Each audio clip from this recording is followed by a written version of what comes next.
I would like to refer to two matters. On Wednesday this week, there is an important resolution to be brought before the Parliament of Sri Lanka.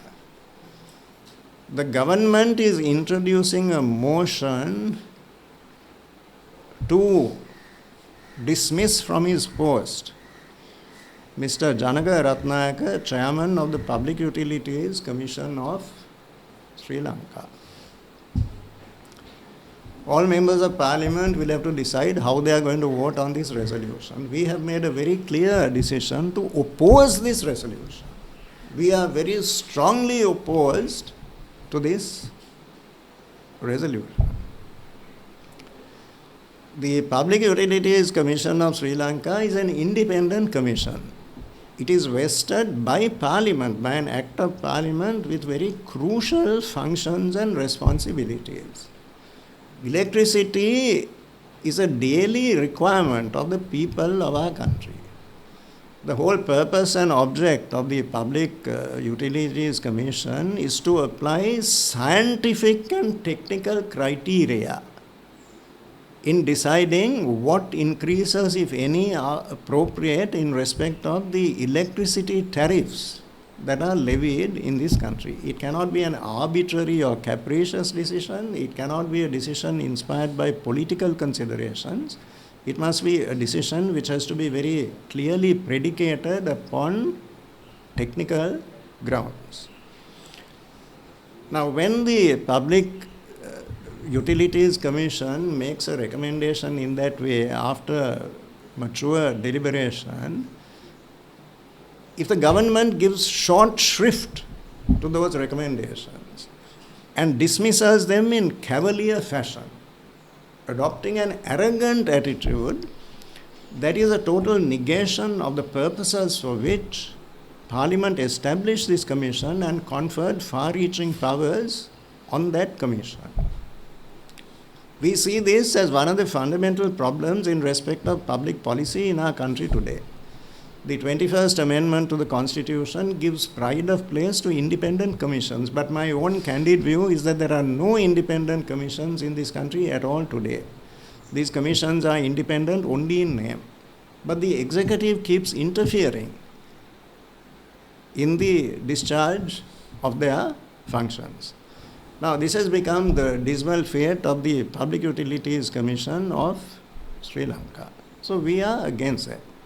If this commission is established and if it is being maintained with public funds, then it must be given the space and the opportunity to attend to its work without undue intervention by political authorities.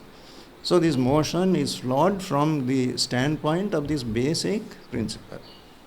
Apart from that, Mr. Janaka Ratnayaka has discharged his responsibilities, in our view, adopting a sympathetic attitude to the basic needs of the people of our country.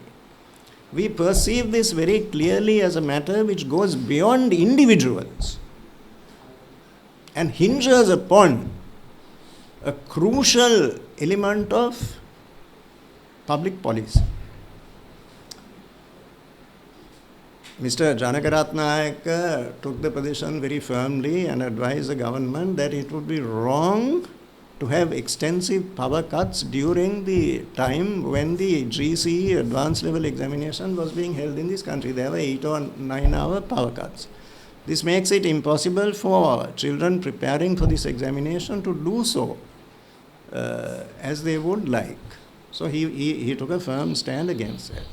Today, on the basis of scientific criteria, which he has clearly explained to the people of our country, he believes that the electricity tariffs can be reduced as much as 27%.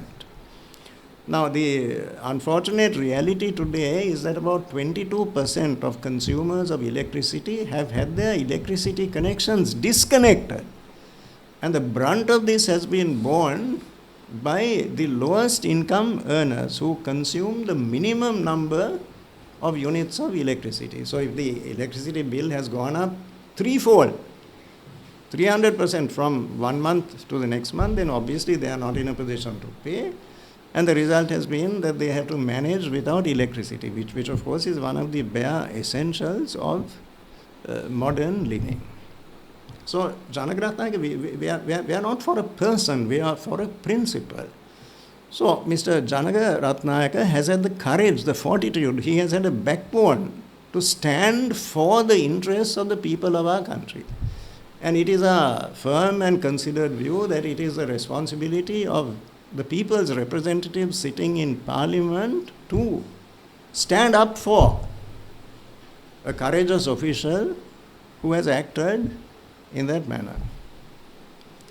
I think it will be exceedingly difficult for members of Parliament to raise their hands and to vote for the expulsion of Mr. Janaka Ratnayaka, a man who, within his own powers, has done his best to protect the vital interests of the people of our country. For members of Parliament to vote for his expulsion and then to justify their decision to the long-suffering public who are now asked to pay exorbitant bills, and if they can't pay those bills, to manage without electricity. So people who support this motion in Parliament will have to explain the rationale, the reasons why they did it, and we think that it will be very difficult for them to do so.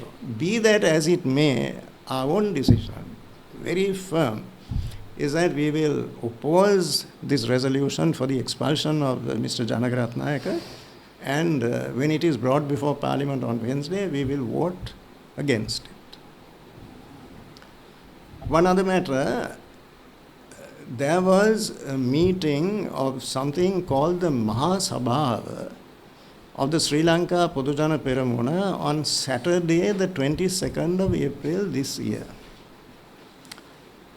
Several days before this meeting was held, through my lawyers, I addressed a communication to the General Secretary of the Sri Lanka Podujana Peramuna, Mr. Sagare Karyavasan, informing him in very explicit terms that this proposed meeting is completely illegal. It is a clear violation of the constitution of the Sri Lanka Podujana Peramuna. It is also entirely incompatible with the laws of this country. So we gave due notice in writing in a letter addressed to Mr. Karyavasan by my lawyers that this is an illegal meeting and that any decisions made at this meeting are null and void and without any legal effect whatsoever. Now, as it happened, the meeting was in fact held. And at that meeting of the so-called Mahasabha on the 22nd of April, some very important decisions for the party and indeed for the public of the country were made. Those decisions were made at that meeting. A new set of office bearers was appointed. Perhaps even more important than that, the accounts of the party for that year were approved by the so-called Mahasabha. Now, we had indicated in no uncertain terms that if this meeting is held, then we will resort to legal action to declare void all decisions that are purportedly made at this meeting. I now intend to give effect to that promise, and my lawyers are now completing papers for this action to be filed in the District Court of Colombo within the next few days.